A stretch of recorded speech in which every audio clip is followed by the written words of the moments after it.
I've got a course called Ethnographic Methods from Fieldwork to Textwork.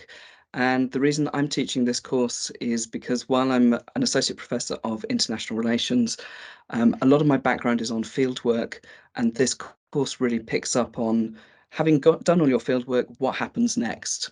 So we're looking at how do we go from the field to the page, and how this is going to be done is effectively by continuing our ethnographic inquiry. So by practicing writing, by looking at examples, and considering all of the problems and the challenges that come with writing up fieldwork, which is always a rich and exciting process, and turning it into accounts on a page that are academic, so rigorous, scholarly, systematic, but that also keep the essence of fieldwork, so the things that make it distinctive as well. The main outcome is hopefully putting people on the track to working out how you want to write up your fieldwork project. So it is aimed more at people who have been doing fieldwork, so be that in diplomatic settings, in bureaucratic settings, or in other parts of the world, and then really thinking through how to bring that experience into one's writing. So it's going to be mainly aimed at people who have experience in some way of fieldwork, so doing interviews, participant observation, and people who are now looking at how to write up effectively. So learning outcomes will be understanding the principles of meeting knowledge claim criteria for interpretive ethnographic work, thinking about different genres, different choices that are made, how to navigate the ethics involved in writing up, so when to pull back, when to disclose, and also the different choices that are going to be made about audiences, where to publish, and so on.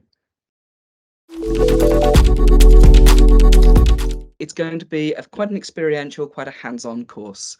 Learning by doing, learning by reflecting on the choices we can make is always going to be a more productive way than simply being told how things are in theory.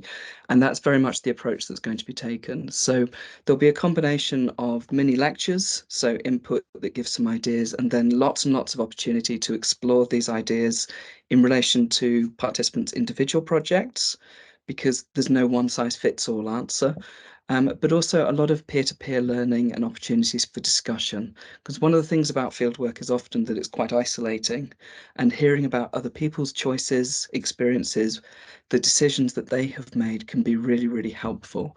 So in that sense, it's not so much me telling you what to do, it's very much a collective exploration of how to write, and giving you the opportunity to explore what's going to be right for your project. I think mainly writing doesn't have to be traumatic. I'm not going to say it's ever easy, but so often, we come back from the field and we've had incredible experiences, and then there's the sense of having to get everything down on paper can be a real grind. Certainly, there are restrictions. We know that at the end of the day, particularly with PhD theses, they have to meet requirements to be examined. But this is also an opportunity to explore the craft of writing and to find what styles, what opportunities there could be to make it more interesting. How can you expand your range? So it's probably not a fun fact as such, but I think the idea that writing is something we can learn, we can improve, and that can even be enjoyable is probably something that is very easily forgotten in the academic process.